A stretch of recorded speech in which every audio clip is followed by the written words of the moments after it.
सिर्फ लाइव 24 भारत। विज्ञापन और खबर देने के लिए संपर्क करें।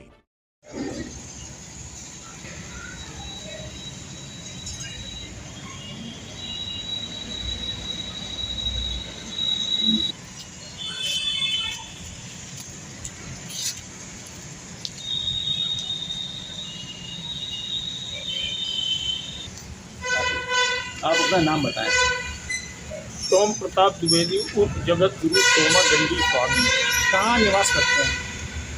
पहले निवास जन्मभूमि हाथी गांव थाना महाराजपुर में थी। इस समय निवास नौबस्ता में है। क्या मामला है, थोड़ा शॉर्ट बताएं। हमारे गांव में एक हमारे बाबा का पुराना मकान पड़ा था, जिसमें हमारे पिताजी 5 भाई थे, जिसमें उस मकान में 4 भाई हिस्सेदार थे। हमारे परिवार में सब लोग गवर्नमेंट सर्वेंट थे, इसलिए अपने अपने मकान बाहर बनवा लिए और अन्य अलग अलग शहरों में रहने लगे। इसके बाद हमने संन्यास ले लिया। संन्यास लेकर के जब हम 14 साल 15 साल बाद गांव पहुँचे तो वहाँ देखा कि हमारे जगह जो बाबा का मकान था उसमें खूंटे और जानवरों का गोबर पड़ा हुआ था। हमने कहा कि ये भाई क्यों डाल रखा है आप लोगों ने, हमें इसमें मंदिर का निर्माण कराना है और आश्रम बनवाना है। उन्होंने कहा कि ये हमारी जगह है और हमने इसे खरीद ली है। हमने कहा किससे खरीदी? कहने लगे तुम ही से खरीदी। तो हमने कहा वो लिखा पढ़ी दिखाओ। फर्जी स्टाम्प दिखाने लगी। उस पर जब वो गवाह मिले तो गवाहों से हमने कहा गवाह बुलाओ। गवाह आया तो गवाह से हमने पूछा। गवाह ने कहा कि हम इन लोगों से भयभीत हैं और डरते हैं। उनके क्या नाम? और उनका नाम है राम प्रकाश शुक्ला। राम प्रकाश शुक्ला ने कहा कि इन्होंने थोड़ी सी ज़मीन हमें भी दे दी है और कहा है कि इतनी ज़मीन तुम भी ले लो और इसमें दस्तखत कर दो स्टाम्प। सोम प्रताप द्विवेदी, जगत गुरु सोमा दंडी स्वामी। आप जो आपके स्वामी संत समाज है, किस समाज से जुड़े हैं? शंकराचार्य मठ से। क्या मामला है? हमारे गांव में हमारे बुजुर्गी मकान एक पड़ा हुआ था। उस मकान में जब संन्यास हमने ले लिया तब से गांव गए नहीं, और जब गांव में जन्मभूमि में पहुंचे जा करके तो देखा क्या कि वहाँ खूंटा हमारे बाबा की ज़मीन में गड़ा हुआ है और उसमें गोबर ओबर और गंदगी पड़ी हुई है। हमने कहा ये गंदगी क्यों डाल रखी है, हटाइए, हमें मंदिर बनवाना है। तो उन लोगों ने मारपीट भी की और कहने लगे कि ये यहाँ तुम्हारा कहीं कुछ नहीं है। और हमने स्टाम्प पेपर पर ये पूरा मकान लिखा लिया। हमने कहा भाई किससे लिखाया? हमारे पिताजी तो 5 भाई थे, 5 भाई थे, जिसमें 4 इसके हिस्सेदार थे। आपने लिखाया तो किससे लिखाया? कहने लगे वो सब लिख पड़ गया है, गवाह है फला फला। गवाहों से पूछा तो गवाह ने कहा कि ये हमसे कह रहे थे तुम भी थोड़ी जगह कब्जा कर लो, ये सब कब्जा करनी है और स्टाम्प दिखा दिया जाएगा फर्जी। जहाँ पर पहले आप पुलिस कमिश्नर से भी मुलाकात की है, उन्होंने आपका आश्वासन दिया था कि आपको न्याय मिला? आज हम 1.5 वर्ष से बराबर 2 वर्ष से दौड़ रहे हैं। 1.5-2 वर्ष हो गए दौड़ते दौड़ते, अभी तक कोई न्याय नहीं मिला। एक नायब तहसीलदार ने जांच अभी भेजी थी लगभग 15-20 दिन पहले।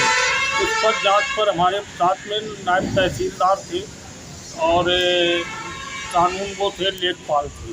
वहाँ जब जगह पर जांच के लिए गए तो हमें बुलाया गया। हम गए तो हमें त्रिशूल ले करके जान से मारने की कोशिश की गई। ये कौन थे? ये दिनेश के सगे मौसी के लड़के थे। क्या नाम है? पन्नू थे और पत्रकार के भाई थे और पत्रकार की धमकी अधिकारियों को भी दी। अधिकारियों ने जब डांटा तो अधिकारियों को धमकी दी कि हमारा भाई पत्रकार है। क्या नाम है? उनका नाम है पत्रकार का सूर्य कुमार मिश्रा और पन्नू मिश्रा के सगे भाई हैं। यहाँ एक वादेदार जो होगी मुख्यमंत्री संत समाजों से क्या अपील करना चाहते हैं? और इसके बाद जब हम गांव से आने लगे तो रास्ते में पन्नू और किशोर उमाकांत लेकर के कट्टे और तमंचे लगे हुए थे। वहां पर हमें हमारी स्कूटी को रोका गया। झाड़ियों से किशोर और पन्नू भी निकल करके आए। किशोर के हाथ में कट्टा था, पन्नू के हाथ में तलवार थी। इन लोगों ने मारा पीटा। हमारे साथ में एक दिलीप नाम का व्यक्ति था, उसने मेरा बचाव करके और हमें जीवित ले आया। उस दिन से जान से मारने की हमें बराबर धमकियां दी जा रही हैं। आए दिन धमकियां मिल रही हैं। और जब हम गांव भी जाते थे तो रास्ते में ये लोग जान से मारने के लिए हमें घेरा करते हैं, जिसकी लिखा पढ़ी हमारी कोई थाने से हो नहीं रही। मैं बराबर पुलिस को कंप्लेन कर रहा हूँ, मुख्यमंत्री पोर्टल भी कर रहा हूँ। थाना महाराजपुर है और थाने पर कोई सुनवाई नहीं की गई, क्योंकि पत्रकार राजनेताओं से जुड़े हुए हैं, जिसके कारण से मेरी कोई सुनवाई नहीं हो रही है। और कल 22 तारीख को भी जान से मारने की दिनेश द्विवेदी के भाई ने, पंकज दुबे ने भी धमकी दी, और पन्नू भी आए दिन धमकाता रहता है। 2-3 बार की रिकॉर्डिंग भी हमारे पास है। जान से मारने की बराबर धमकी, मुंह में मूत देने की धमकियां दी जा रही, गंदी गंदी गालियां दी जा रही।